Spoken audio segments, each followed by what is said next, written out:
It is Saturday night once again. This is the Overnight Mouse Party. I'm Dan Foss, and tonight, so far, we have Gizzard Gary. How's it going, Gary? Well, sorry about that. Took me a while to get to the mute button. Doing all right now that I'm finally woke up. Thanks for having me. And Guns Barbecue, how are you doing?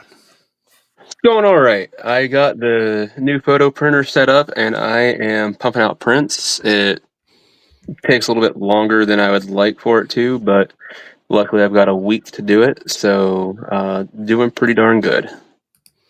That sounds good. So, for some of you that have already crossed over into tomorrow, happy Every Second Matters. There's a link at the top of the chat for this week's poll. If you have not voted in the poll, head over there and vote. And let me make sure I got everything where it should be. Here, I'll make myself a beggar. The P320 build, I've got the innards installed in the slide. So I just need the barrel and some sights, and I'll have a working gun. Awesome. Congratulations. Yeah. Looking forward to it. I don't know if I'll order the barrel this week or wait until another week. I don't know. But so it's almost there. And then I can start on the other one, which I haven't decided on because this one's going to be the X Carry, which is a compact slide with a full-size frame. And the other is the X Compact, which is a compact slide with it's a subcompact slide with a compact frame. But you can do a compact slide on it. It'll take either. So I haven't decided whether to go subcompact or do a compact with it. I don't know. It'll kind of depend on what I can find, since the P320 is no longer as popular. It's getting harder to find the aftermarket stuff for it, especially stuff for 40, because this one's going to be a 40, and all the aftermarket stuff that's out there seems to be drying up quickly. So it's kind of why I want to get this one done sooner rather than later, because I fear everything that I want that's affordable is going to disappear. Because there are some very nice parts that are very expensive, and that's will push it out of my price range. But let me see who is out there so I can say hello. Let me scroll back up. G-Wubs is out there way early. We'll see if he shows up a little later. Vulcan Rumble is out there. Are we staying up late to watch the lunar lander tonight? I didn't know was a lunar lander happening. So you can see the lunar lander from Earth? Must be a big one. I don't know.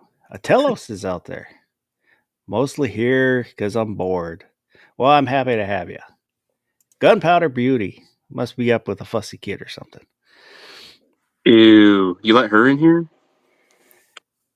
We welcome most everybody. I'm here because it pays well. I knew I 2-8 smelled for something funny USA. out there. Gizzard Gary, Mr. Bob Dabalina. He's out there. Hopefully you're feeling better there. He was in the hospital for a little bit. Well, he is evidently he's using his own account, so he must be healing himself again. Good job, Mr. Bob. Baron SVG. What? And he's not in here? We want the toad. Gotta have that toad.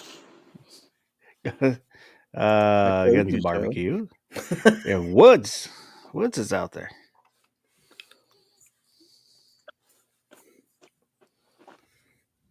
I think that's everybody. One more person.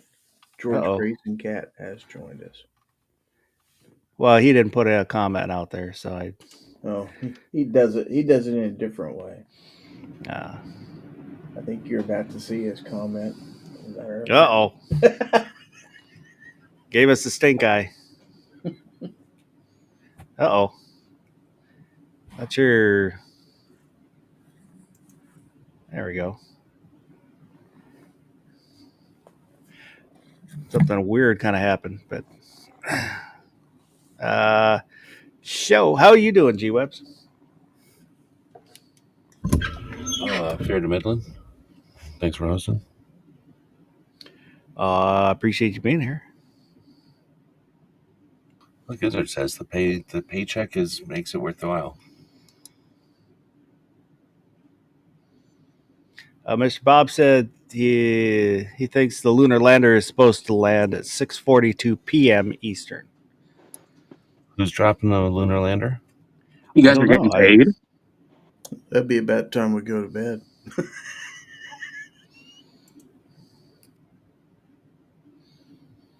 Yeah, Mr. Bob said he's doing well. That's good to hear.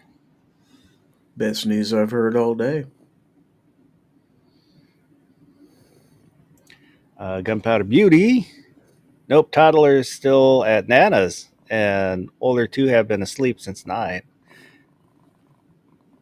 It's just me and the dog awake. It's not a nice thing to say about Tardot. Yeah, for some reason, I don't know. Is this showing the same way for you? It's making us smaller. Yeah, I figure you really like your background. It's kind of doing it on its own. I'm not sure what's going on just there. leave it like this. I would like to. Miss Bob, type A flu and heart failure. You shouldn't do that. That's probably not good to do. So stop it.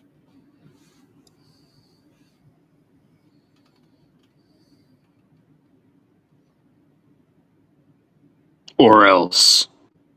Gunpowder Beauty said, "Hush, barbecue. Lumber Snack is asleep."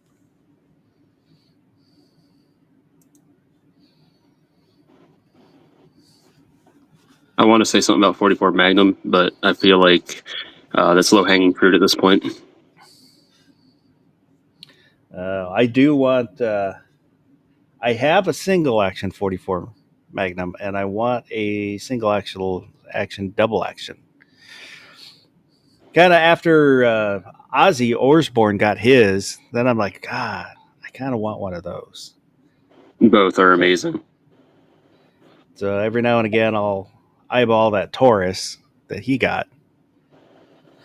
But I'm supposed to be doing the SIGs, so I need to not spend money on other stuff because I'm wasting money on the SIGs. I have an LR308 that I need to do. Problem is, I've been spending too much money on photography equipment. Oh, thank you. Vulcan Rumbles reminded me about the banner. Let me get the banner going. At the bottom of the screen is a banner with an email address, untechnicalfoss@gmail.com, and a link for the Discord server. It's where the cool kids hang out. At least the cool kids would be there if you joined. It's placed to chit chat. Whoops, I just turned the banner off. There we go. Got the banner back on. Chit chat, share memes, pictures, and stuff like that. And with the email address, you can send in pictures also within reason, suggestions, comments, stuff like that. And check that out. Baron out there saying that he just got off his heart failure meds back in December. Like a boss. I don't know, with Baron, was it the doctor said he could stop, or did he just decide he was going to stop? Because he's a little obstinate. I feel like if he just stopped, I would have heard about it. Yeah, he's out there bragging about his large heart. And it shrunk like the Grinch. Thought he was a toad. Well, you can be anything you want to. It is 2025. He said he went against the doctor's recommendation. Yeah. Ah. Just as I thought. Did you bound and gag the future missus? Let's say, because, yeah. But Vulcan Rumble's asking what length barrel are you going for? For this one, the 3.9 inch, which is kind of the stock length. You can go longer, but for what I can find out there, it might end up being a stock barrel. I don't know.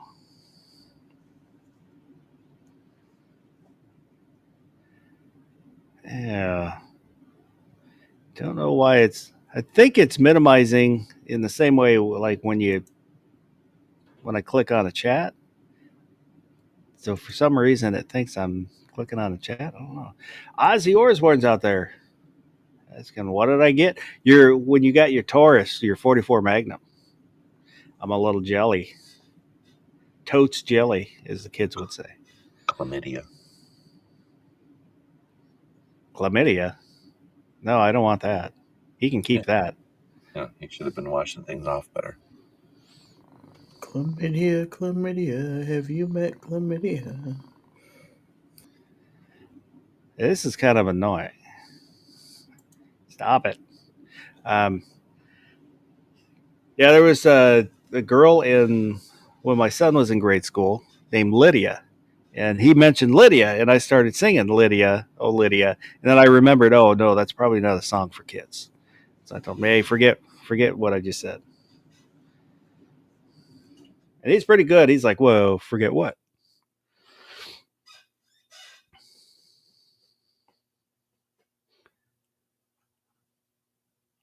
Barbecue, or not barbecue. Baron said the side effects of the meds were worse than the thing they were treating.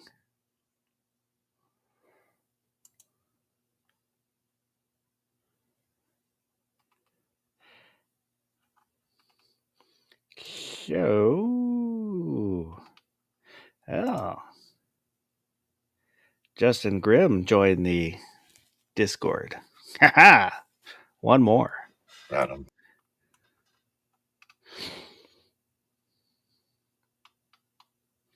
Wood said, "Don't get me started on dumb kids' names." Yeah, he's a teacher, so he probably sees a lot of names.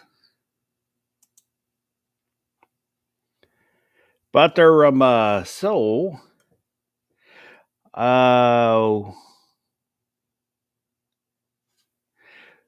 what I with all the executive orders that Trump's doing that have potential to be positive for the Second Amendment. We'll see what shakes out, if anything shakes out, because it's early days yet. One of my concerns is because they're executive orders, the next president can reverse all the executive orders with their own executive orders. So, is it positive the way it's going, or one of my concerns is because he's doing the rash of executive orders that people are kind of relaxing and relying on those rather than pushing for the legislation to back them up. I don't know. What do you guys think? Yeah, completely useless to build a house on sand, right? Or to build a foundation on mud. So anything that can be done by the whim of the executive branch can be undone by the whim of the next executive branch. So it's positive in the respects that it's appeasing the I want to say demands, but the will of the people that are representing. But the way that they're doing it, isn't strategically smart or long lasting. So I agree. I think it's a good question. Gary, barbecue, you guys have any thoughts and or opinions? Yeah. I think we all would like to see something a little bit more substantial in place. Of course, I'm seeing ramblings of the Convention of States movement making headway. Really? Which might make a difference. Yeah, we're about to pass it here. I know What that. is that going to do? Well, if there's a convention of states, that means it opens up the Constitution to be amended. But you've got to Yeah, but they're only get going to do abortion there. What are they going to do with guns doing that? well, you got to get 30 out of the 50 states, and I really don't see that happening. No, not with guns. Maybe with the abortion thing. I don't see it happening with that. I mean, I could see that getting people all riled up, but I don't see 30 states agreeing on anything ever. That's what I'm saying. I don't foresee 30 states. I mean, I guess it has happened, right? But in times when there was like newspapers were cutting edge and shit, like I don't see that happening in 2025 anymore. With how divided everything is why I just don't foresee it happening. When you look at the politics of the country, I mean, essentially it's 50-50. Even Trump, he'll sit there and he boasts like, "Oh, we won by millions of votes." Like, yes, won by millions of votes, but at the end of the day, how much was that percentage-wise? 2%. I look at it more like there's thirds, maybe different, maybe it's quarters, but there's definitely half and half, not half of the country, but there's equal amounts of Republicans and Democrats, but they're not 50% of the country. It's not like half the country's Republican, half of it's Democrat.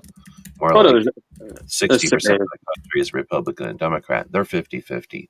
But it's that rest of the country that does all the work, like that makes all the elections happen. It's when that middle of the country gets together, not middle, but the rest of the country gets together and makes a decision. That's when I think that's the difference. No, I think you're pretty spot on. I think it's probably like 70% is moderate. There'll be left or right, meaning just Republican or Democrat, and then you got 15% on each side that are hardcore one way or the other. Yeah, that's a good way to say it. So, but at the end of the day, I still don't think there's enough sway one way or the other, to really get a convention of the states. And at the end of the day, too, I really don't want a convention of the states, because if you get a convention of the states, that opens up the entire constitution. Nothing's off limits. It's not like having a constitutional amendment passed by Congress. I'm going to say it's one thing to have a constitutional amendment passed by Congress. It's another thing to have a convention of the states where you essentially can just rewrite the Constitution.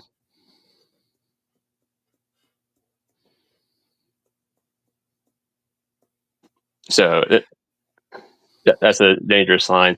And going back to Foss's question on the executive orders, honestly, what really gets passed by legislation anymore? I mean, like the last thing that I really remember hearing touted that was passed bipartisanly was a bill that made it illegal to do public hangings. And I was like, I'm pretty sure that's already a thing. Like, there's not a whole lot getting through, and I really don't think that there's a whole lot that really needs passed anymore, as far as laws that are going to make things illegal or not illegal or whatnot. Don't get me wrong. I think there's plenty of things that could be taken off the books, but that's a different story. So all these things that are being passed via executive order, I think it's just pandering to a base, and each side does it when their president takes office. And I think there's some things that end up sticking because at the end of the day, there's just some things that work, and the incoming party realizes, like, okay, we can't undo that. It'll bite us in the ass. But there's a lot of things where they're just like, it doesn't matter. We're going to undo this because our base is going to like it.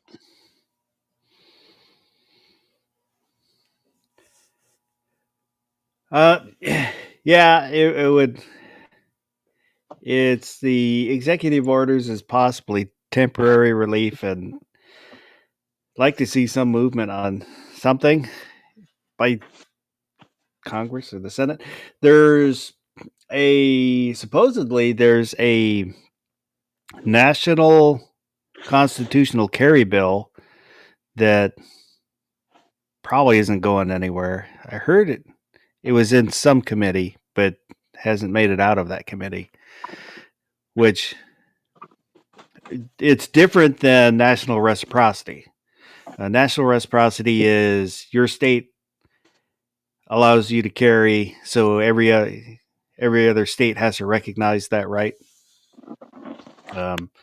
But the national constitutional carry is you can carry how you want, where you want, and the state can't stop you as long as you can legally carry. That would be the worst option, because that would put the card in the hands of the national level, which doesn't have the right to have that authority or that regulating power. Again, how do you see it as the government giving the power? In that case, they would be giving you a national level constitutional carry card.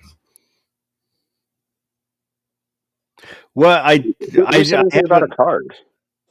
Yeah, I haven't read the bill, but because this is what Yankee was saying, so I haven't looked into it. But and even still, anything that is giving you a restoration of your rights, how is that giving the government power? Because it's the authority that they Your don't. your rights are already being infringed upon, and then you're getting rights back. How is that giving the government power? They're relinquishing power. Yeah, Well, you I look think from the general, and it's in reality something that they shouldn't be touching. Then they went and touched it, and then they said, "Oh no, now we're going to not touch it. Just don't touch it." I think what G Webs is when this has come up before, he's coming at it. It sounds like more of a states' rights, coming from a states' rights view, rather than the centralized government view. And just the Which, idea that if it doesn't need to be regulated, then you don't need to write a law about it, period. Nobody regulates exhaling. There's no like law about like you can't exhale if you got bad breath, or you can't exhale if you're a smoker. You can't exhale if you're sick. No, we don't put laws on that. We don't need like government authority that you can exhale. Like it's not necessary. well, the I would agree, except when it comes to constitutional issues, where I prefer more states' rights. The states having more power, but all the states agreed to follow the Constitution, and when the states don't follow the Constitution, that's when the federal government needs to address it. Yes, every state, I would like everybody in every state to address it on their end, but it's the overriding law is the Constitution. So that it's what's considered the supreme law. Exactly. I mean, the only thing that with states' rights that they should be doing is going. Say there was a law saying, you had to be 21 to, join the militia, have firearms, stuff like that. If a state said, you know what, we want you to be able to have guns at 18, the state's rights should then allow you to, in that state, purchase a firearm at 18. But we know it's vice versa. You were expected to bring your own firearm to militia when you're 18, but we got states that are trying to pervert that, say, oh no, you have to wait till you're 21 to be able to get a firearm, stuff like that.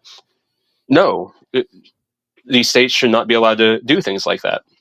And then they say, oh, states' rights. No, and say they're supposed to be beholden to the Constitution.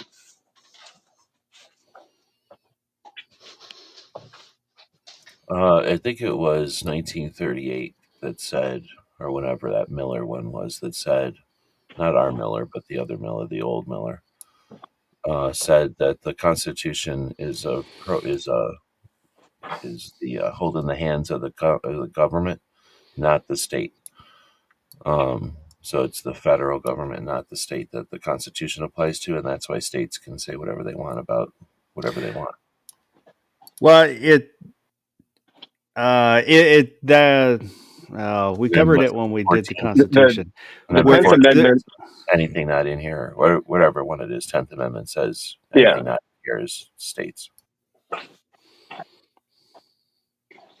Which, shall not be infringed, which obviously, nobody pays attention to that line, but, pretty explicit for the states to be like, oh yeah, we can't touch that one.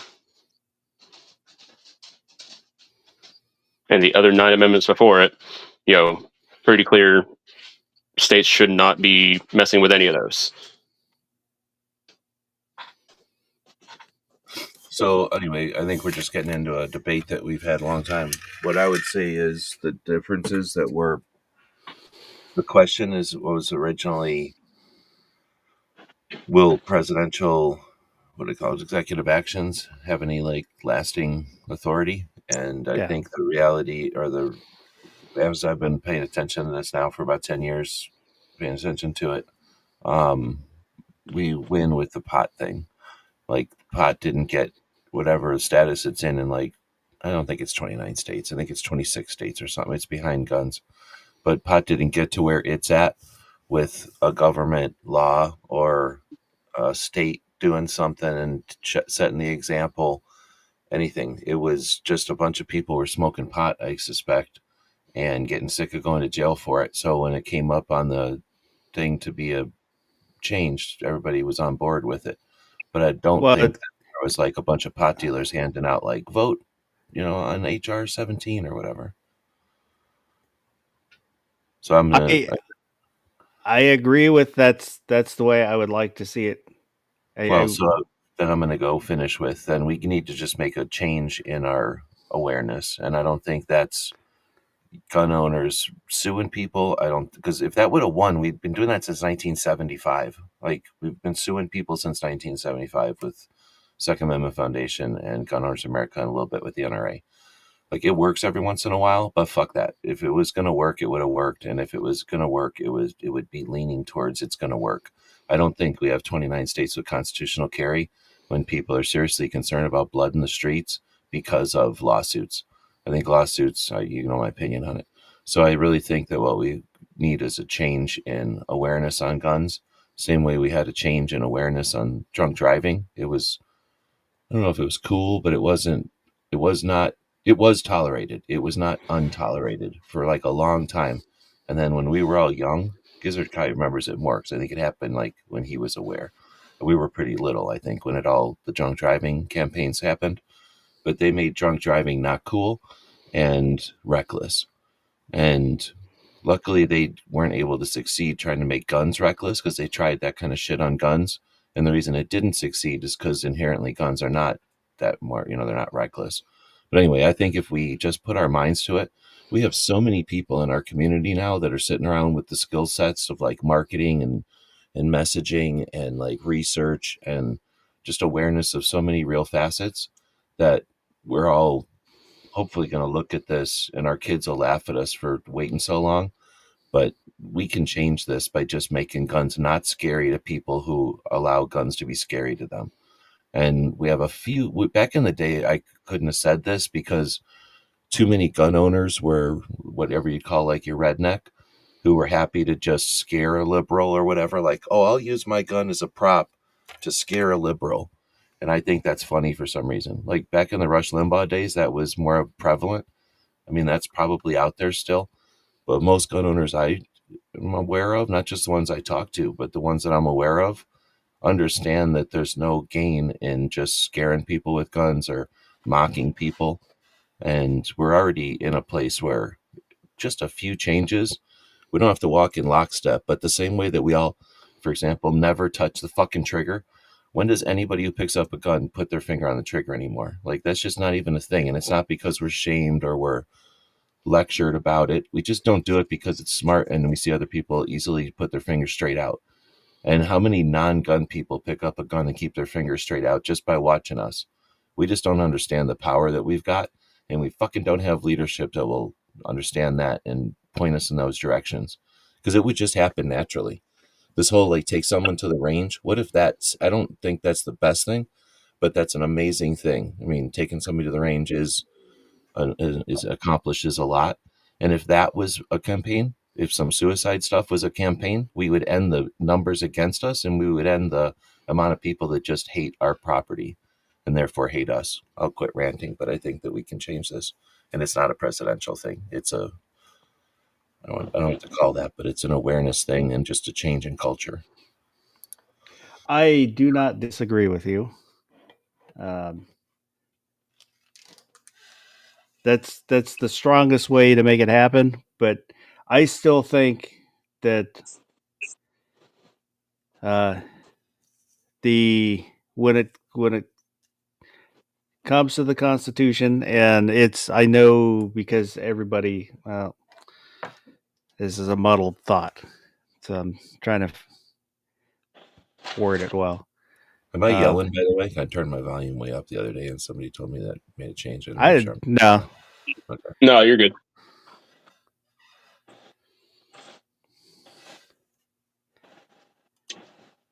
What were you saying, Post? What? Yeah, I do think the strongest way for it to happen is for everybody agree that this is the way it should be, but everybody doesn't agree. So there's people that don't care what the Constitution is, and it's this, it's feels. They're voting on feels rather than what the Constitution says or what's logical. Um, so it's I do think that the government, the federal government, should step in to correct it. But I would rather see it happen. The states say this is the way it should be, but when I was looking at some stuff before the chat, there's now I forget what is it, nine states that have semi-automatic weapons bans, and which it's the states that everybody would know: Washington, California, Illinois, And those states are 25% of the United States population. I think we did the math the other day. It's either 25% or maybe more. So sounds like just 9 states, but it's 9 states is a chunk of the population of the country. Yeah. I was kind of surprised that there's 20 some states, 21, 23 states, something like that have high capacity magazine bans, which I figured it was the same 9 states, but there's 23 states. Really? In 2025, there's 20 states? Yeah, according I was looking at every town on their map. I would not trust their numbers then, because they're calling, I don't know what they're calling them. I don't know. That's interesting. Yeah, because we've got 28 or 29 constitutional carry states. Well, that's if you count Florida. I don't count Florida as a constitutional carry state because that's just permitless carry.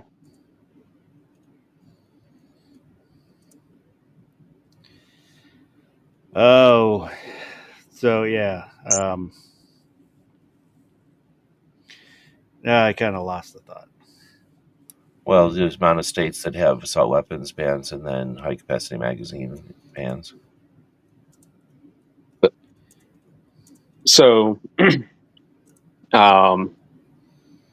were talking about magazine bans. I was just going to say, on the awareness front, stuff like that you're mentioning, G.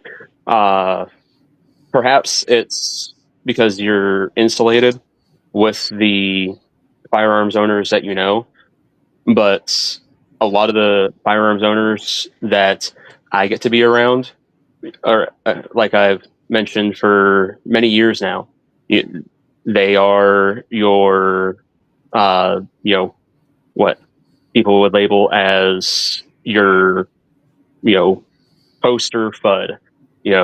Hey, it's deer season. We're going to take the hunting rifle out of the gun cabinet. Haven't touched it all season, or excuse me, not all season, but all year since last season. It's 5 days before the season. We're going to put 3 rounds down range. They're within an inch of each other, good enough. And we're going to go out and we're going to shoot a couple white-tailed deer and put them in the freezer. And we're going to put the gun away after we clean it. And we're not going to touch it till the next season. No, I guarantee you're going to watch most every one of them put their finger on the trigger. You're going to have poor muzzle discipline. I mean, you would shit a brick. I hear you. This idea, in that same world, I know what you mean. But yeah, you're right. I probably do hang out with a different, just a different type of gun owner than that casual or seasonal gun owner. I know what you mean. So, yeah, I mean, I'm just saying awareness is good. When we started, when we were all young, that was all there was, and now there's more. And I'm not saying we're due and we we are owed like a diversity in gun ownership. We just happen to have it right now. Thing Mhm. is, most of them, I don't know, I don't say it just because they're young, because some of them aren't young, but they definitely, and we've had these conversations, like literally the four of us have had these conversations, I think, before, but, well, I'm going to go way back, but I can remember that one conversation. I think I was watching a conversation. I wasn't in it, but somebody was having a fit because they went in, well, not a fit, but they were offended. They were triggered because they went into a gun shop and there was an American flag. And to them, that was an issue. And I'm like, okay, now that made me aware that we're dealing with people that are completely different cultures, where if a flag, American flag, a regular American flag is triggering, like that's somehow sending a signal to you that is alarming, then we're just talking, definitely different types of people in the world. Like there's, different. I remember that you're talking about. But that kind of gun owner is just a stark difference from what you're describing. And that just means because there's a difference, we have some opportunity. But you're right. I think I'm not suggesting that it's guaranteed that what I'm saying is a path or the path or anything. I just think it's an alternative path to the whole real question, which was, do executive actions do anything? Like, hell no. Like, we've dealt with this with Obama's 23 executive actions that did nothing. Same way we laugh at those, they're laughing at these. Except they're not. They're worrying about so many other things about Trump right now. They could give a shit about guns.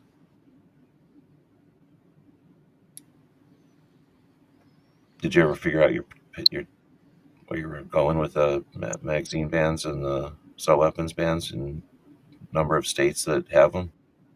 I don't know. I think I lost it. Lost the point. Sorry, we tangented you off in a. No, it's all right. Why don't we look at this week's poll? Everybody, look at my poll. Oh wow, what a big poll you have! So this Put your week's tongue on it. poll I triple dog dare you. was when you use GPS to preview your route. When you use GPS, do you preview the route, or do you just plug in your destination and go? 57% said yes, 20% said no, 12% said I don't trust the devil machine. Paper maps work just fine, and 12% said joke's on you. I don't leave the house. It's scary out there. Too many times it sends you to like a cul-de-sac behind the Walmart that I'm never just assuming, especially if I'm traveling. But sometimes, do you guys ever zap in town, like wherever you live? Like, I'm just gonna zap wherever I'm going and see which route is the fastest, because there's like 6 ways to get there because you live there, and Google knows that there's 6 ways to get there. So I'll Google sometimes to just figure out what traffic is in town, especially if it's like, oh, I've never really gone there on a Tuesday right at noon. I don't know where the traffic's going to be anymore. Well, seeing as one side of my town to the other is like at the very most 20 blocks. Now, I don't use GPS to get from one side of town to the other. But if I go to the other side of Tucson, it takes an hour. So well, yeah. If I go one way or the other, like it'll probably be 10 minutes difference or something. In a city the size of Wichita now, if I'm going to go from one side of it to the other, yeah, I'll use a GPS because depending on exactly where you're at, there may be a faster route and there may be road closures involved I'm not aware of. Right, that's the thing. It's the what do you call that? The construction, right? Like, because I don't pay attention to construction in the middle of town hardly.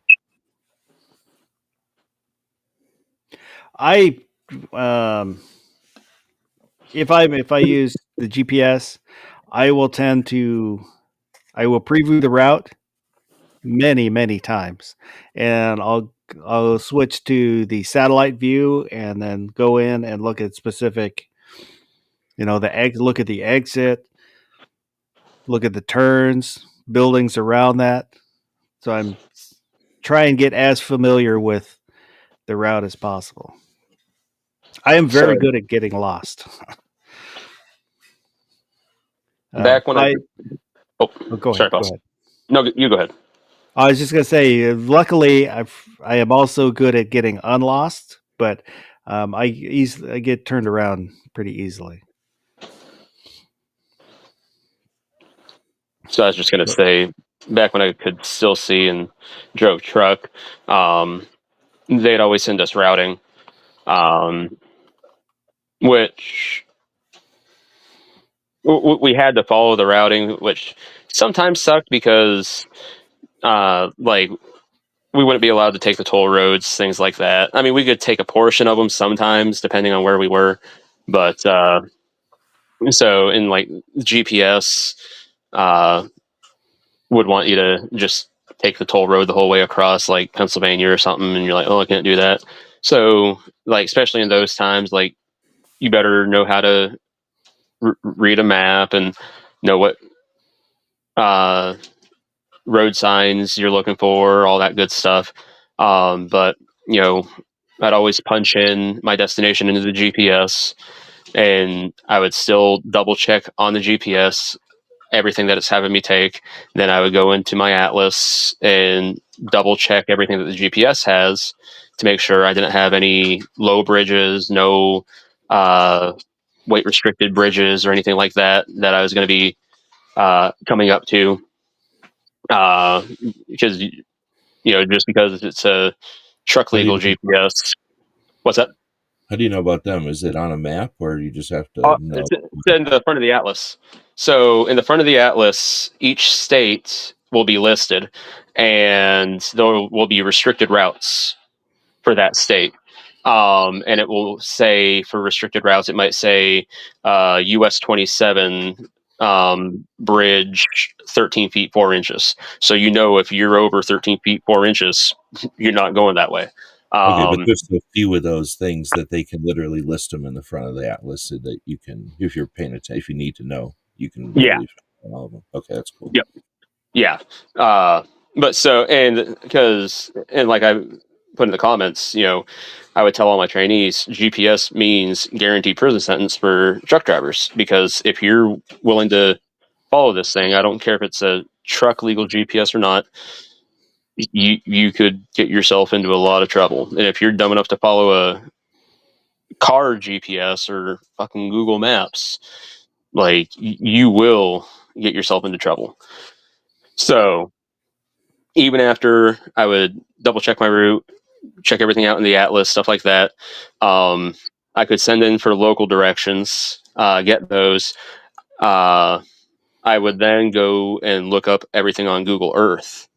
That way I could see everything in a street view when I was getting close to my destination. I mean, I do that before I even left to head there, but there's so many resources now. So there's like 3 or 4 different ways that I was checking my routes before I even took off. The goddamn bacon. Oh, sorry. The goddamn bacon said, I drive for a living, still use maps, but rarely for guided navigation, especially if I'm in what's a web gridded area? You say a web? I don't know if he mistyped, but WEP gridded area. I don't know if that's a driving term. Or maybe it's well-gridded area. I don't know.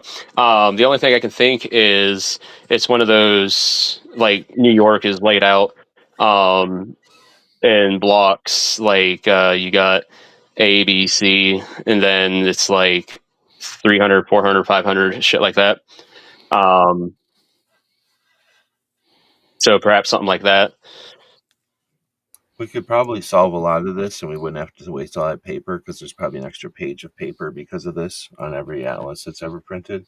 By just not having assault trucks with all these extra wheels that you only need on a battlefield on the streets, they should be kept on the battlefield.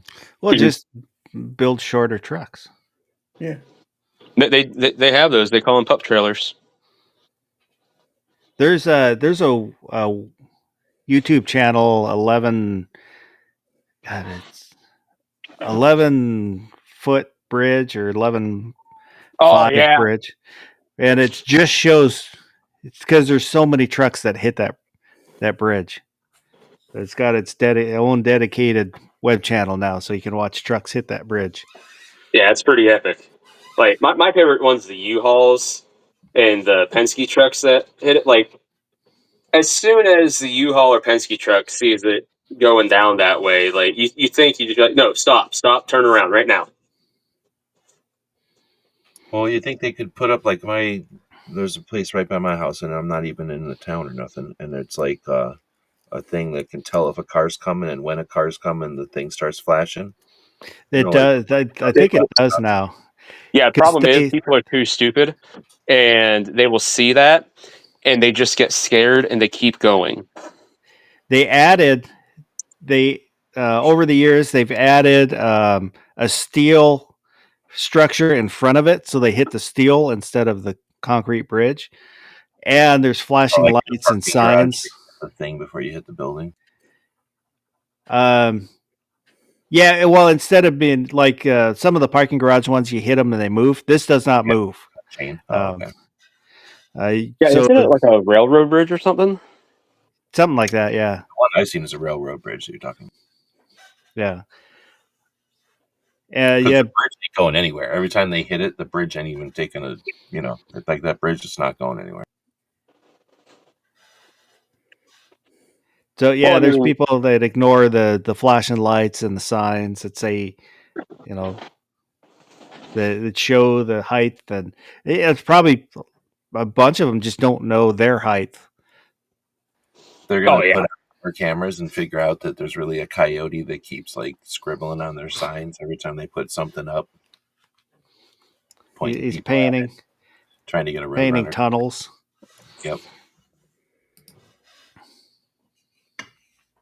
He's painting skylines on the bridge, so you just don't even see that the bridge is coming.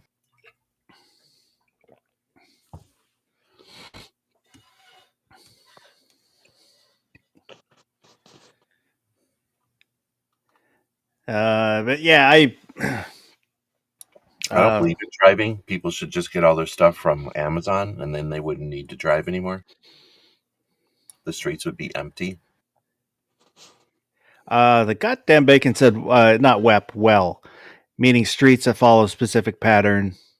10th to 100th Street west to east, 25th to 185th Avenue north south, for example. You ever been? I think kind of what you were saying, barbecue. You ever been in Salt Lake City where I gotta put my pin timer, where it'll be like 24 southeast street or 15 west street or west east street. Like they really go nuts with labeling, but it's on top of each other, so it's like west east street all the time. I saw a local road. I don't remember what it was. I meant to look it up, but it was like 25th Street Avenue. Yeah, that same kind of thing. If they couldn't make up their mind.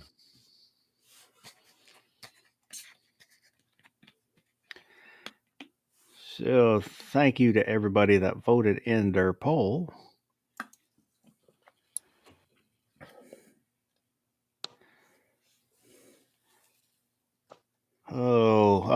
So what else is going on?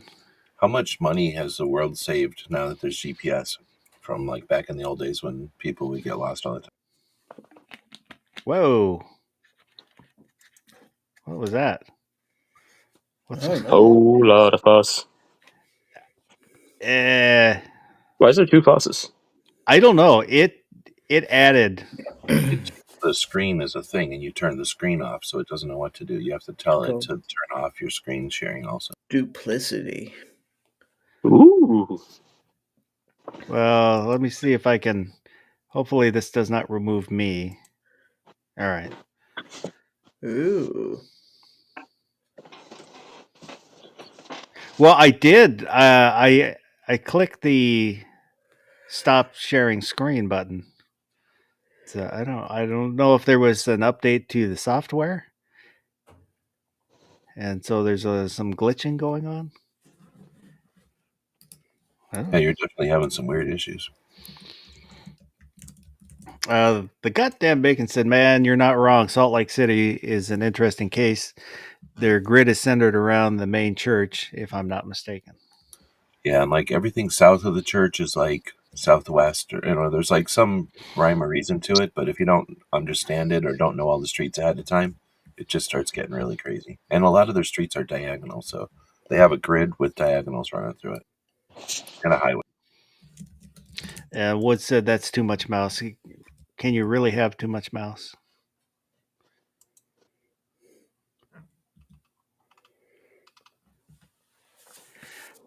Oh, I forget where I got it from, but I had a complete set of maps for all the states. Came in a box. It was, might have been from like Les Schwab, a tire shop, something like that. I had a couple sets, gave them out. I wish I still had it. I think we tossed them once we got our first Garmin GPS.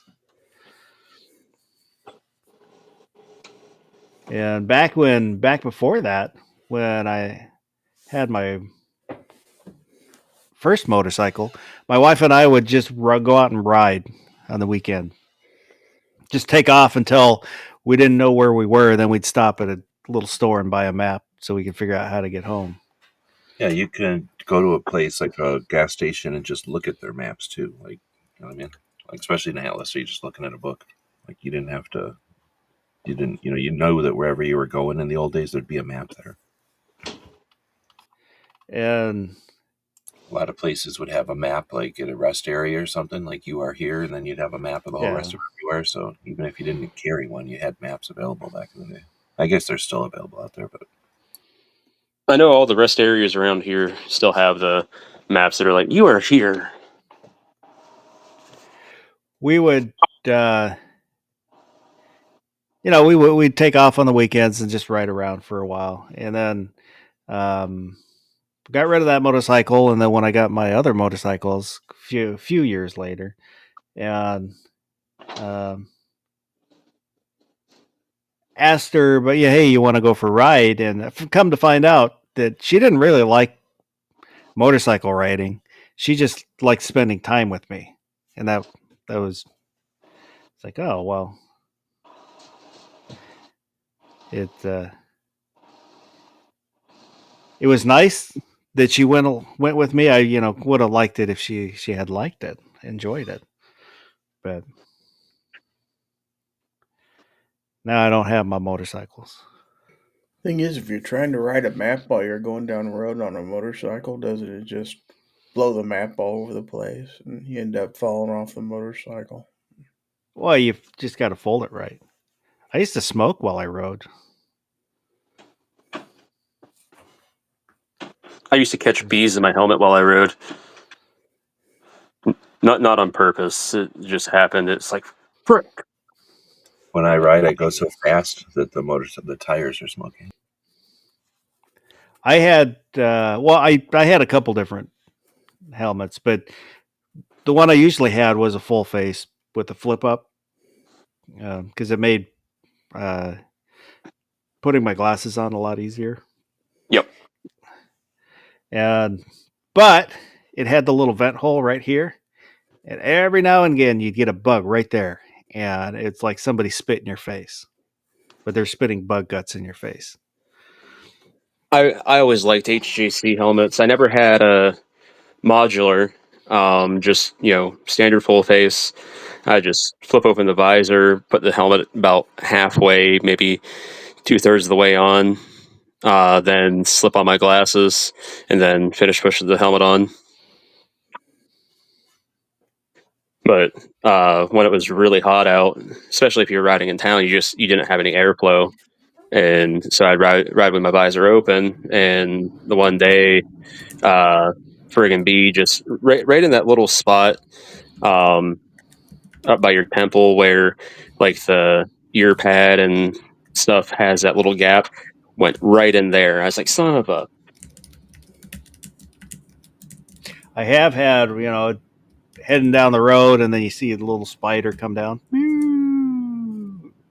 Have not had that. Twice I had birds' tail feathers brush my visor. I when I had the XS 1100, it had a fairing. I've had them hit the fairing before, and then go over me. But I missed that bike so bad. I had the special though.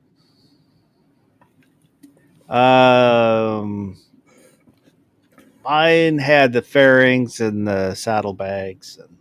I know you showed me photos. Makes my dick hard toss. It was nice. I mean, it was weighed a ton. Oh yeah, the bike is like nearly 1,100 pounds without rider. I mean, those bikes are so freaking heavy.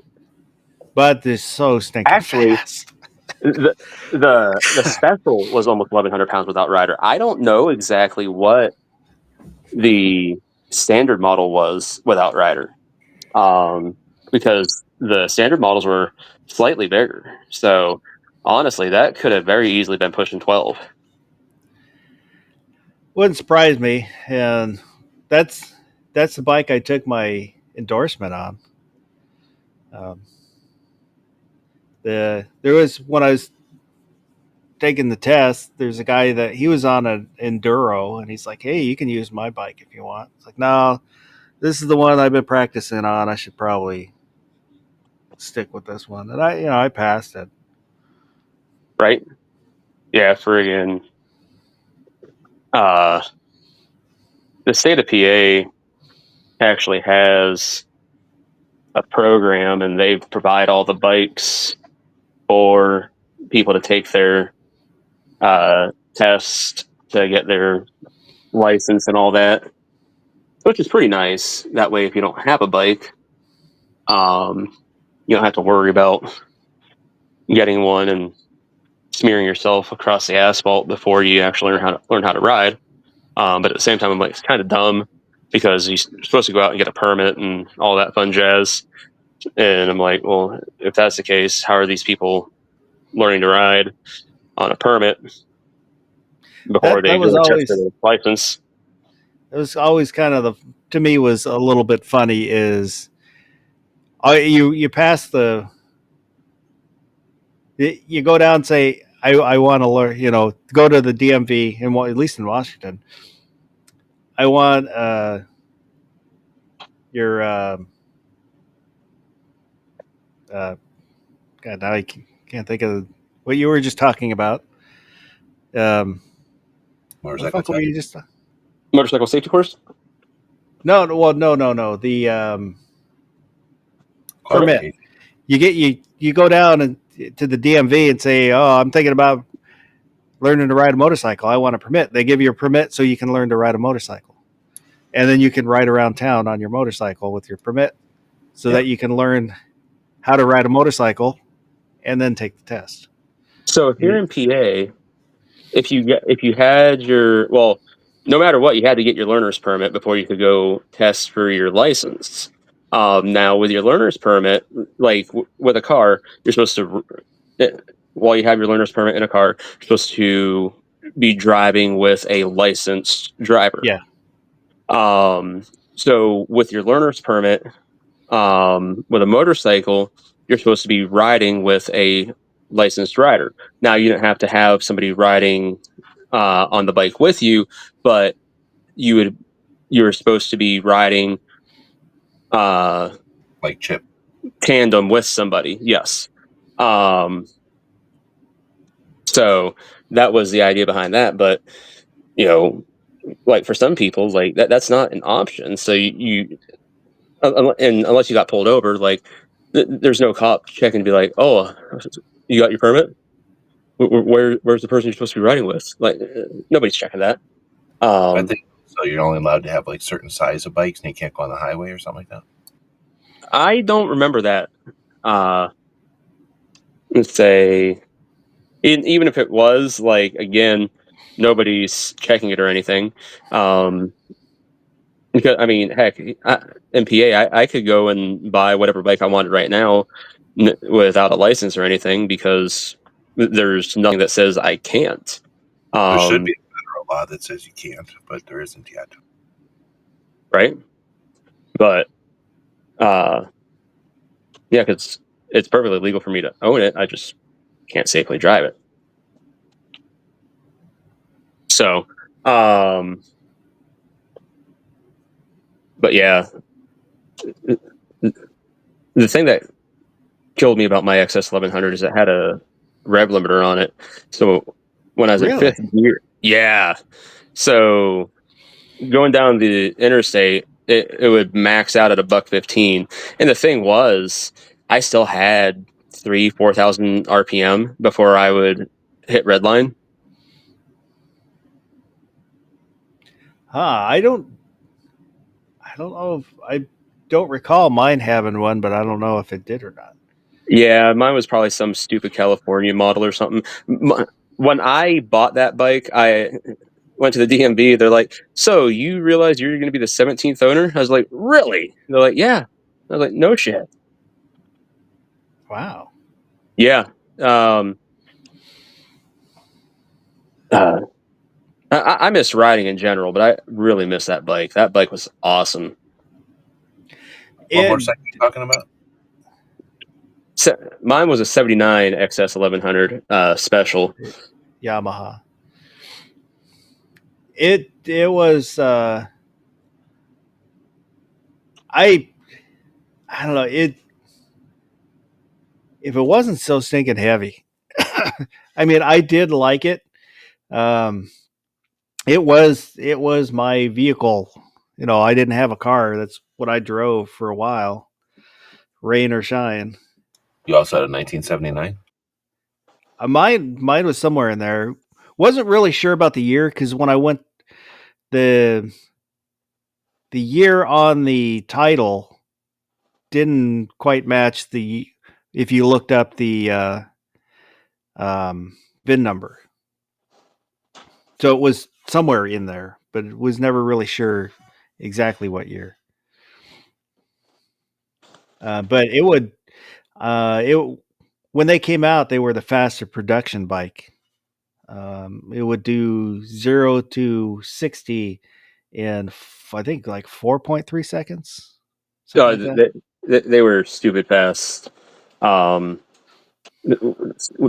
fun thing I like to always point out to people that most people never realize about them is they had hemispherical heads. So technically, they were a Hemi. Yeah, mine blew a head gasket. That's when I got rid of mine. Because I took it to a shop and he's like, yeah, it's going to cost more to fix it than the cost of the bike. What does hemispherical heads mean? Concave pistons? The chamber is kind of a dome shape, and then usually the spark plug will be in the center of that. Yeah, that was the big thing about the Dodge Hemis. That's why they were famous. Oh, I have no idea. I didn't know it. I thought Hemi was just a word. It means something. I didn't know it meant something in the engine. So regular ones are just square piston holes or cavities or whatever? Well, they can be kind of oblong, and then your spark plug can come in at an angle. So instead of igniting from the center and kind of igniting evenly, it can start from one side and ignite across the chamber. Oh, I see what you mean. Huh. Oh, okay. Yeah, I think it's more dome shaped as well. Yeah. Well, it would make sense that it would be better to put the fucking thing in the middle, right? But I guess the other ones were like, yeah, who cares? Happening so fast and so often, nobody will notice. Yep. What do you mean, itchy? I don't know. Maybe Gary's talking about semis. He's got a semi going on right now. No, completely different Hemi we're talking about here. Okay.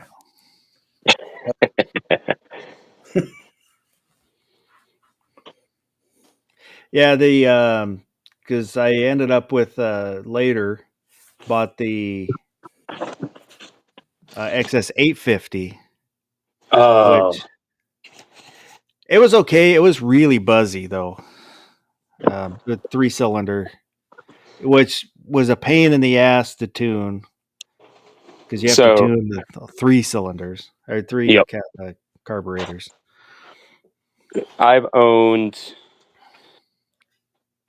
all but I think 2 of the XSs, and that's the 400 and the 850. I always wanted to have a 650 so I could bob it. It's such a pig. Like, there was times going downhill I thought I was losing speed. I was like, oh my god. Like, pinned, I was only getting like 85 mile an hour out of it. And I realized, like, oh, you don't have to go that fast. But it's really nice when it's raining out to be able to go over 70, 75. Because at that point, like, the rain just beads off your visor and you can see really well. So having to struggle to go 80, 85 really sucks. Yeah, the 850, or no, it wasn't the 850, because I also bought a Virago, a 920 Virago, which was the V twin. It Yep. was comparatively so much smoother, and I bobbed that, and that's the one I fell asleep on because it was so comfortable with mini ape hangers. So you're just kind of like this, and riding home from work one day. Oh shit! That's I kind of stopped writing, because it's that's not a good thing doing 75 because I had the throttle lock on. Oh, yes. Cruising, and then you kind of wake up a little bit, and you're farther down the road, and don't know how you got farther down the road. Luckily, it was a straight stretch, so. I'd say the newest bike I ever had was a V-Star 1100, which I really like that bike, which you think for being that was a 2005, for being a new model Yamaha 1100, like that bike would have fit and get like the old XS at least. Nope. That honestly, that thing probably had about 40, 45 less horsepower than the XSs Really? did. Yeah. I wanted one of those. I wanted one of the 1100 Stratoliners. Oh, the Stratoliners are the speedometer on the Stratoliners is so friggin' sweet. Oh my god. But they were I couldn't spend that much. Let's say I wish I would have got one of the 1900s just because of how much bigger it was, and one, I was already a big dude at the time, and then if I wanted Rachel to go anywhere with me, not that she was big or anything, but I was fat as fuck. Pardon my French, sorry, but I'm just telling the truth.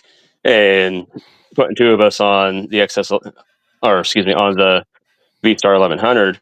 I mean, it still did the job just fine, but having that V-Star 1900, which I could have got at the same time that I got the 1100 for about $2,000 more.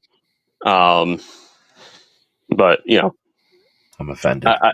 I liked the 1100 looks a little bit more when I got that, because the guy had put a batwing fairing on it, some hard saddlebags, a little trunk. It was a great looking bike.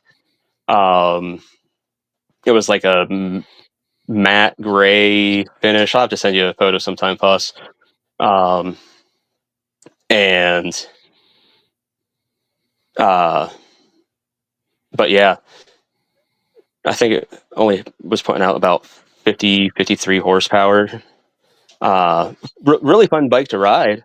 I was beveling the edges on the floorboards going through turns. I was like, whoops.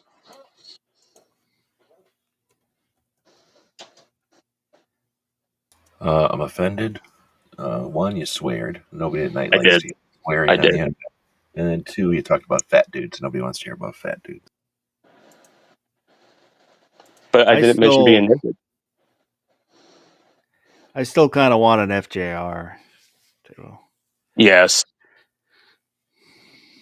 So how come they don't make these motorcycles into modular things where, like your SIG, where you just buy your internal part and then you plug in their wheels and your handlebars and your speedometers and your gas tanks and your seats or whatever?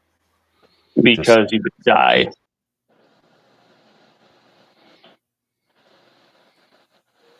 Like, legitimately, you would die because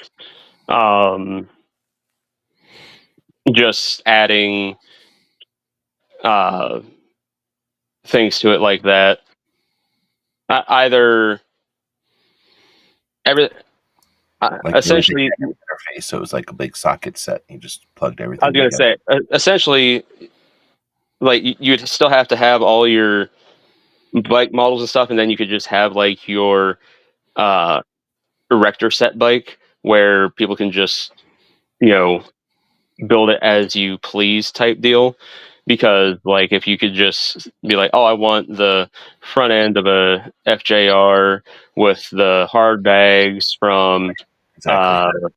this, and but I want it to be shaft driven like the old XSs, and it would throw off the uh,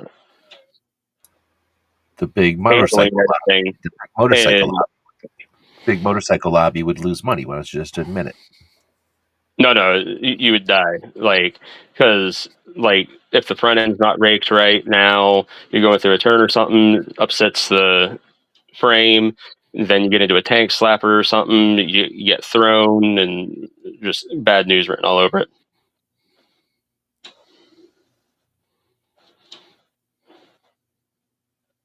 What's the biggest gas tank on a motorcycle?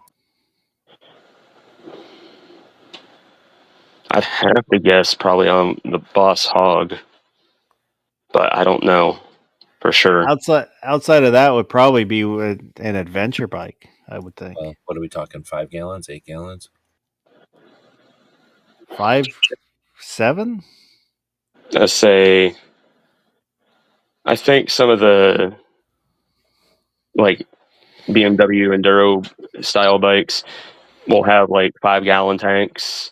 I think that Boss Hog bike might have like an 8 gallon tank, but I mean that's got a friggin' 350 at I was least. gonna say a small block Chevy 350 on it.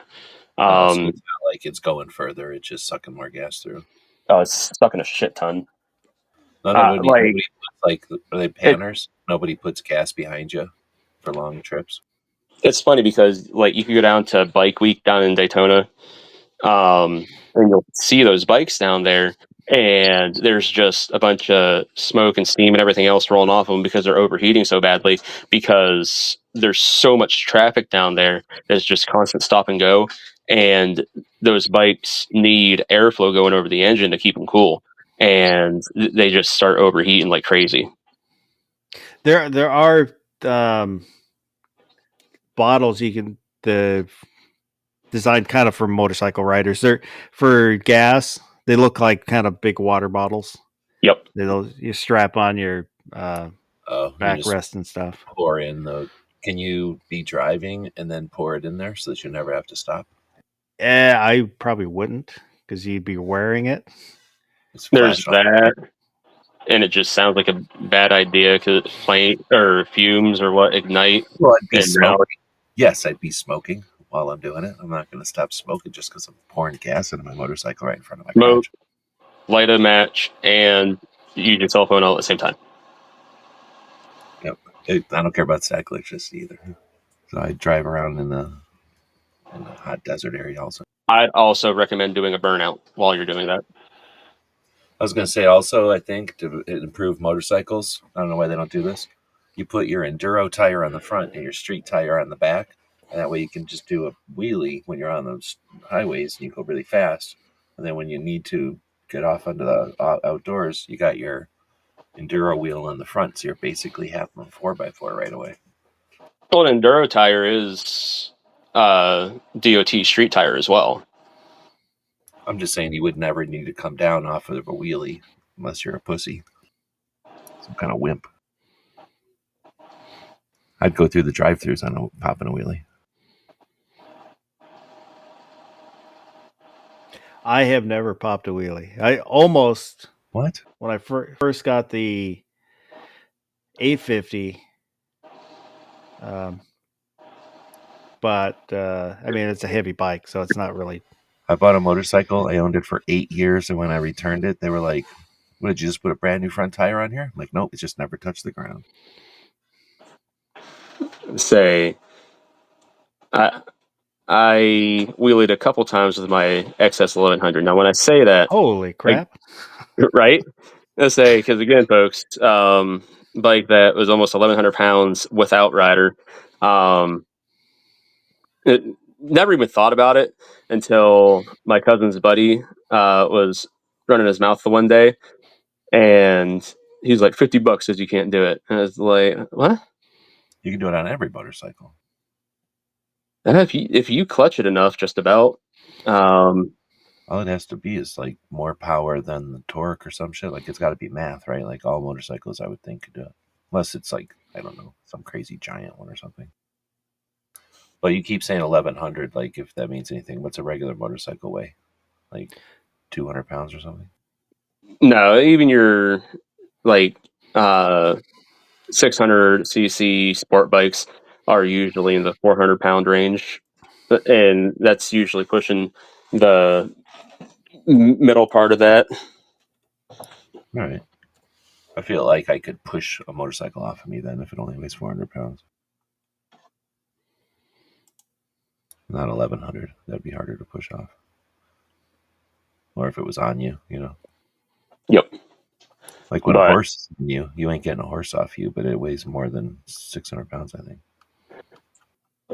But yeah, so when I pulled this wheelie, I got the front wheel. It was like 3 inches off the ground. Like I said, it wasn't anything impressive, but front wheel was off the ground. It counts. And he didn't want to pay me, and I was like, bullshit.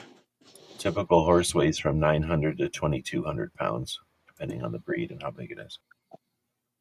So an average horse is 1,100 pounds. That's like having a horse in a metal.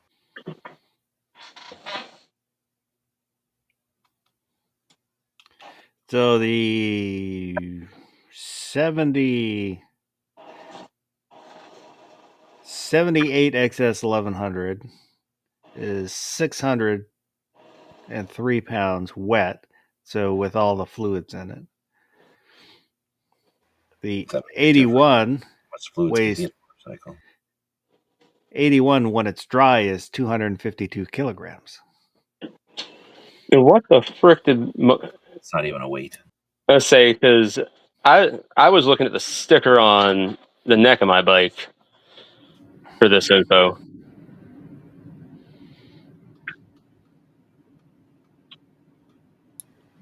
Maybe that's like the amount of weight that the neck can handle, so that it's like over engineered. But it would normally give you 2 weights, one without rider and then with rider. Yeah, and if you're talking like so now I am or something intrigued.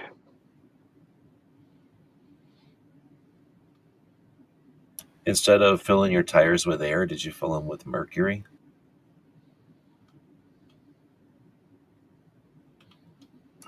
No, I always filled them with winter air. Just that way I wouldn't have to worry about changing the air in the winter. That's a good point. If you were to fill all your tires in the winter and get all that cold air in there, if you ever got stuck on the side of the road in the summer when it was hot out, you would slowly be able to blow that air-conditioned air right into your face. That'd be very comfortable.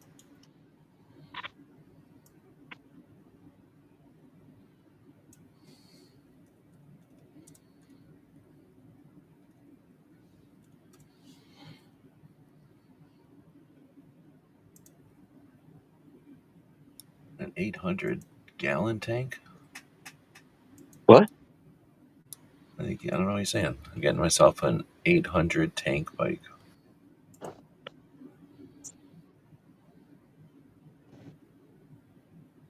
It's a pretty damn good sized tank. I think I would rent one of them bikes, you can do, and then be satisfied. I don't think I need to own a motorcycle. Well, what happened was a long time ago, I was told the wrong information on the friggin' stickers, or not the wrong information on the stickers, but what the information on the stickers meant is what I should say. Misinterpreted.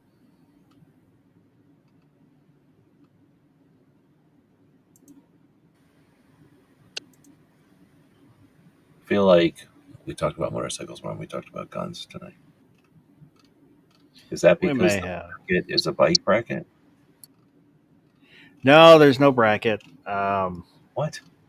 I took it apart to clean it, and when I was putting it back together, the detent and the detent spring shot out, and it's somewhere in here, and I have not found it yet. All right. Well, the trick is you can just jam a toothpick in there, and it'll work for like the duration if we need it. Use a cotter pin. Yeah, put a paper clip in there, jam it in there, then a piece of Kleenex or something, just jam it in there. It'll stay for a while. But here, There should be guns on motorcycles. The this sidecar, is for example, could be a Gatling gun. this one here. This is kind of what mine looked like. My 1100. There's plenty of room for a gun if you engineered it in there. When you put those, what do they call it in front? The little fairing? springs in front. When you put guns in there. Do you know what these are going for now, Foss? $200. I don't. I almost threw up the other day when I saw a couple of them listed. $300. Try like 10 times that. I was like, what the frick? I saw one listed at $2,500. I saw another one listed at $3,000. I was like, you got to be kidding me. Aren't your roads shitty up north? I always hear your roads are shitty up there compared to down here. JD Power. Like, can you ride and not have to constantly be worried about potholes and shit up north? Oh, yeah, we can do that. Now, if you're in Ohio, no.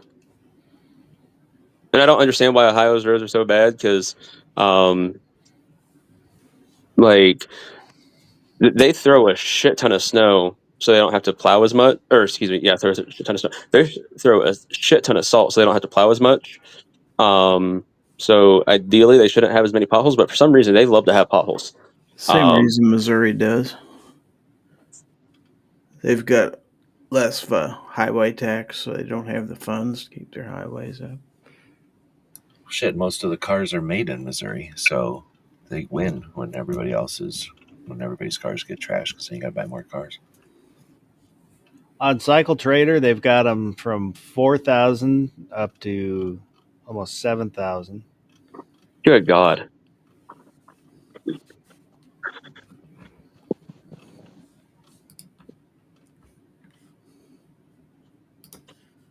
Oh, here's one for $200 on eBay. You know what I got today in the mail for the car? Is a thing where you put the caps on. I'm pretty sure you just put the caps on instead of your normal air caps. Is that how they work? And then you got this thing on your dashboard that's solar powered, and it tells you your air pressure all the time. Anybody ever seen one of those before? I know there's some cars that can tell you your air pressure all the time, but this is like, it adds that upgrade to any vehicle. Well, mine has a tire pressure monitoring system, if that's what you're talking about. Yeah, but I'm saying I'm going to add this. It's like in a box. Like I add it to my vehicle. Yeah. It's kind of neat. My EV Mux is going crazy tonight. Oh, are you using it in studio mode over on the left up at the top or not? Because I'll talk into studio mode sometimes, and then I'm like, fuck, it's all weird. Oh. So I'm sharing something for goddamn Bacon out there. Yeah, that's what he puts in his tires is blinker fluid. You can actually buy that. I saw that in the gas station here in town.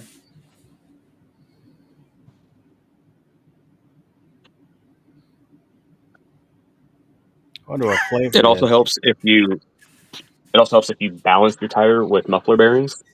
Mm-hmm. Well, there is balance beads. Yes.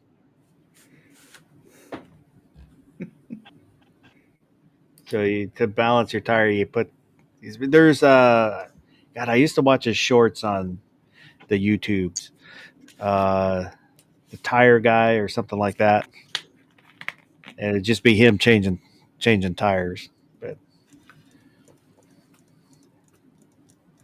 Change my avatar to the B-Star 1100 that I had post. oh, now I want to. I don't need a motorcycle. I don't need a motorcycle. Let your little one get a little bigger. Yeah.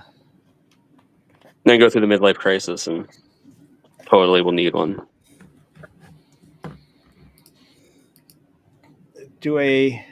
Sand works. Some balancing sand.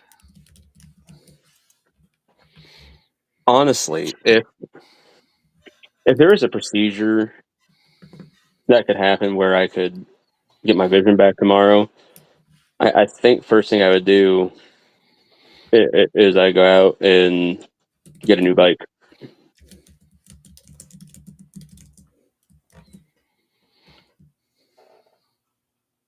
But while I say that, I don't know if I get one that I can just ride on the road. I think I'd probably get one to race. It's actually a lot safer at this point. It's a lot safer in general, but especially just with how distracted people are these days, far safer now. I always when I rode, I rode like everybody was trying to run me over. Yep. That worked to keep me safe.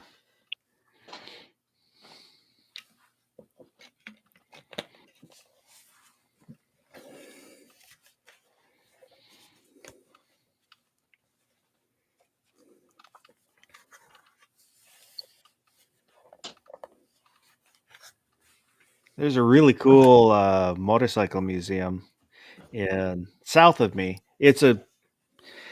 You basically don't know it's there unless you know it's there kind of Yeah. place. And it was the guy's private collection, and it's really cool. He's got stuff from the 20s up, and he had wasn't on display, but he had some bikes that were kind of over in the corner. He had one of the 6-cylinder Hondas. Really? Yeah. Is this Jay Leno? Oh, I don't remember the name of it.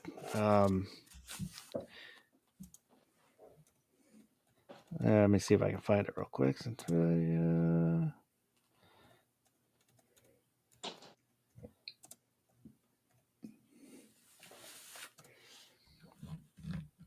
What are you doing in July? I don't know. I probably won't know until July. What's going on in July? Independence Day. Oh. That is true. Oh. So I guess it's just called Vintage Motorcycle Museum because I'm looking at a news article about it.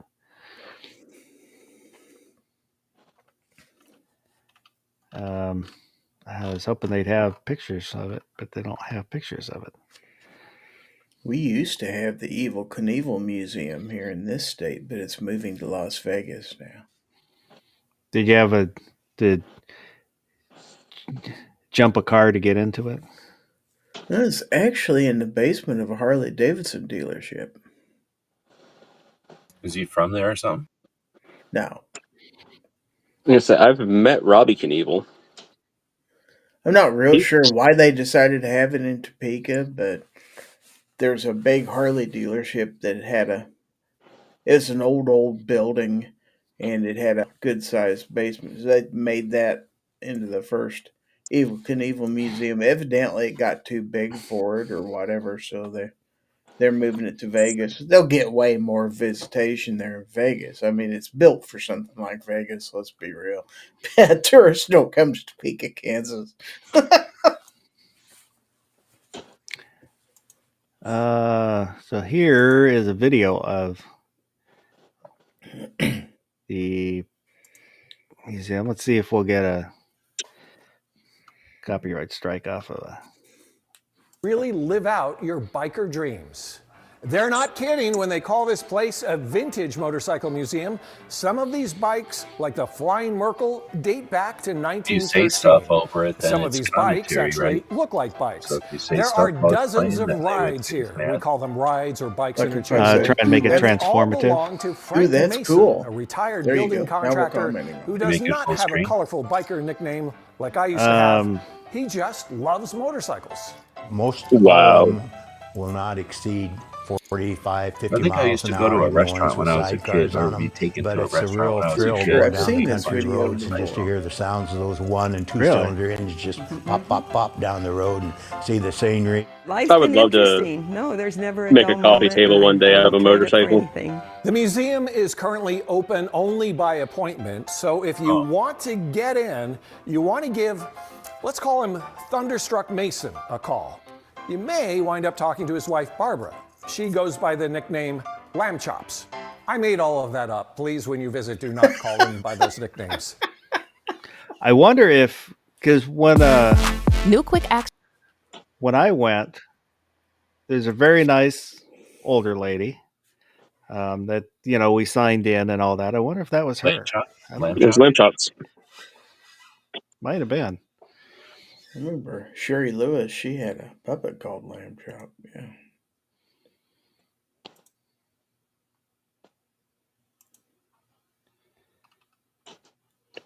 Jeez. I don't know why it keeps doing this. I didn't do this. Stop doing this. It's just an advertisement for you. You're watching The Overnight with DM Foss. You got something laying on your keyboard or something? That's No. great to build up your publicity, so AI will start knowing who you are. Yeah. Although with the topic of tonight's conversation, you're bound to be confused again. So if The you other like day, to- after the chat, we're goofing around, and Gary plugged in the AI, Playing with robots like normal. asked who I was, who's DM Foss, and the AI basically said, "Never heard of her." Don't have any idea who this person is. Gave it my specific YouTube channel, gave it the link to my channel, and asked who is Well, there's DM another. Foss, and the AI basically said, "Can't help you. Have no idea." There's another layer, because then you would put in other people, and it would be like, no, I don't know. And then you'd put in their YouTube channel, and it'd be like, oh, okay. Then this person looks like this person, who's XYZ or whatever. And Well, then and then it, person, it would go, oh, I think these people are friends. Like, these people seem to know each other. Like, do you have anybody else you'd like to know about? And then you'd put in DM Foss, and be like, no, I don't know who the fuck that is. I think it really Right. upset him because AI knew who I was, but didn't know who he was. well, and then would ask about other kind of small channels, and it'd be, well, it may be it would say it may be a small channel, so I don't have a lot of information, so we don't know who it is. It's small, like DM Foss. Effort. Not like the DM Foss, son of a bitch. Yeah. It's just like I every know. way it could disrespect you, it was doing it, man. I think it's just because I have come out in the past against the robots, and this is Like, oh, you know, maybe I they'll hurt their forget. Maybe feelings. they'll forget if I talk shit about them. Yeah, they don't forget. You're on their list. It's in their logarithms already. I don't know. I always carry a cup of water and a magnet to protect myself against the robots. Splash them So- with the water, hit them so- with the magnet. If you're out there watching this, make sure and tell your friends because that's the only way they're going to ever hear about this guy.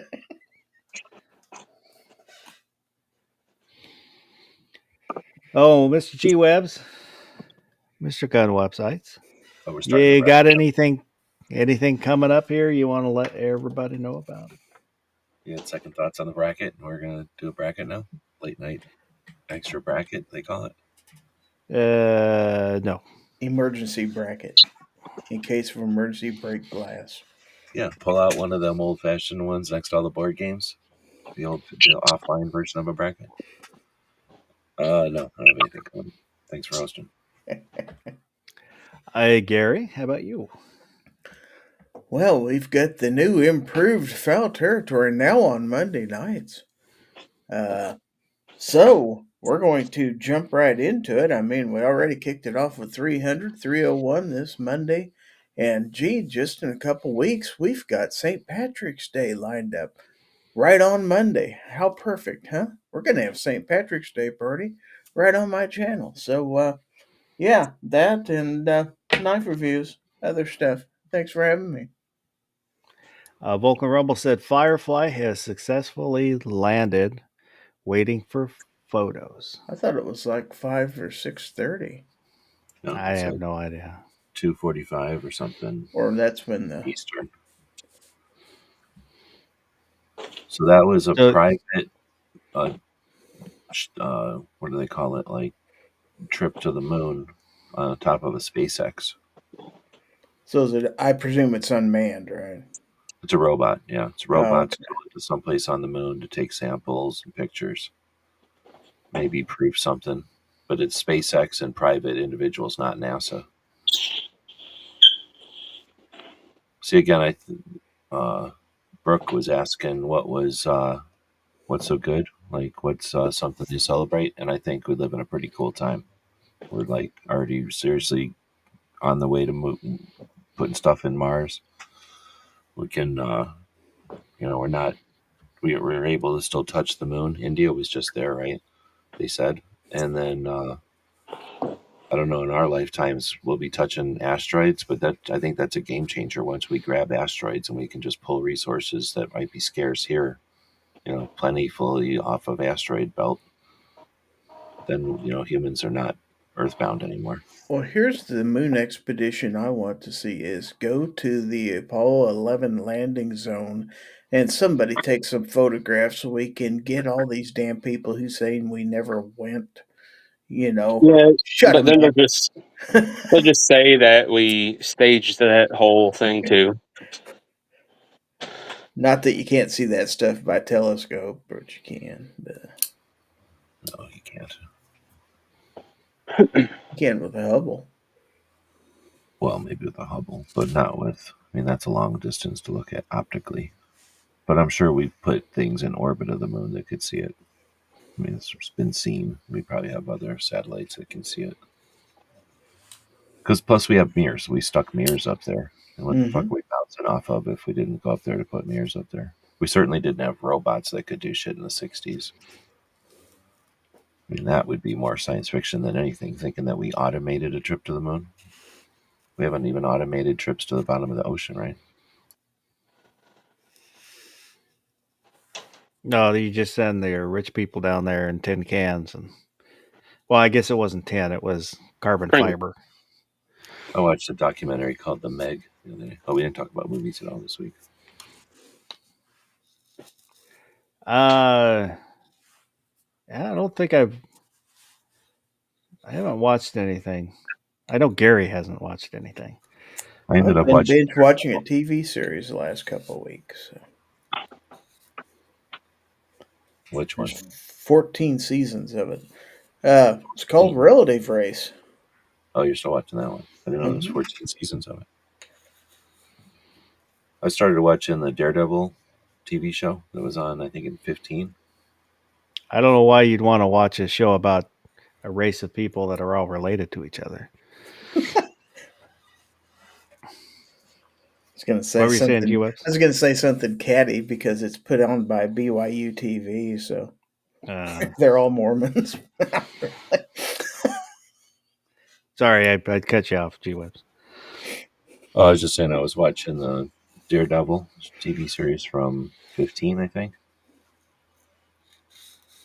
I forgot how good that was. I don't know if anybody watched it. The series Daredevil. It was on.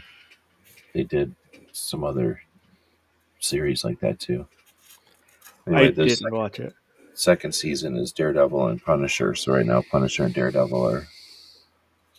That's the part I liked about comic books. Whenever we were kids and stuff, the only real comic books I got was the Nom and then Daredevil. I like Daredevil a lot. I'm still watching the Star Wars Rebels cartoon. Or I haven't watched any movies, but it's always a problem where the only time I watch movies is when I go sit on the couch, and the only time I go sit on the couch is when I'm tired. So I See, fall that's the asleep. problem with me binge watching TV. Last night I had to replay a whole episode because I fell asleep. Yeah. See, for me, if I'm gonna miss something, if you're missing chunks of the story, but a lot of times a show will have so many characters that I could give a shit about, so I'm missing like chunks of their story. I don't care, right? Like the main story or the pieces of the story that I care about. Sometimes I'm frustrated if I miss a piece, but I don't hardly ever even care. Like I rarely will go back and rewatch something because I know I'm gonna watch it again in the future, right? And I figure when I watch it in the future, it's like there's a little gift to myself. Like I've never seen that part that I missed. So whenever I watch it the next time, maybe that'll fill in some gap or something. So I don't know. I'm either lazy or I don't. But I usually have movies going while I'm doing something else. Like right now, even I'm over here editing pictures and stuff, like the mindless work when you're just cropping images. You don't really need to be paying attention to it. So if I'm doing something that's fairly mindless, I'll have a movie going, or a TV show like that, and I'll miss chunks. Or if I'll walk away or get on a phone call, I rarely go back and rewind because I figure I can always watch. I'm going to be watching this movie again, like probably 10 more times in my lifetime, hopefully. Barbecue. Yeah, I like watching the news. Yo. I don't know, anything new with you going on? Or you got some videos coming out? I am actually working on a video. I'm hoping to have it done either tomorrow or Monday, believe it or not. Honest to goodness. Might want to catch it, you may not. I don't know. It's going to be spicy. So, yep. Well, we'll have to watch out for that. So next chat will be next Saturday. Has anybody moved into Gary's vacated Friday slot? I don't Just know of curious. anybody. Yeah, I moved to 7:00. Oh, did No. you? Yeah. Well, you didn't tell everybody about that. No, because I'm not right now really worried about it that much. But since you're asking, yeah, I've tried moving my show up because I keep falling asleep at like 8:00. I still fall asleep at like 7, but it's easier than staying up till 10. For this show, I fall asleep at 8 or whenever Brooke is over, 7 for me or something, and then I usually don't even make it until Hillbilly starts. So I have to wake up for this show. I went to sleep about 3:00 and then woke up at 10. I can't really sleep that. Still doing stuff that early, but I can take a nap at 8. But anyway, so I've been thinking about moving up, or anyway, but Gizzard was there. I didn't want to step on Gizzard, so it's been a while since I've been doing a what's the word? The primetime hours of show. I always do my shows in the midnight, so I wanted to put the show at a more normal time for a bit and see what happens with participation. Well, if that's going to be a regular thing, I can do a mention on my program. I mean, if you want, I don't care too hard, but since you're asking, yeah, I am. Hey, looking for something to do on Friday night? I got just a thing for you.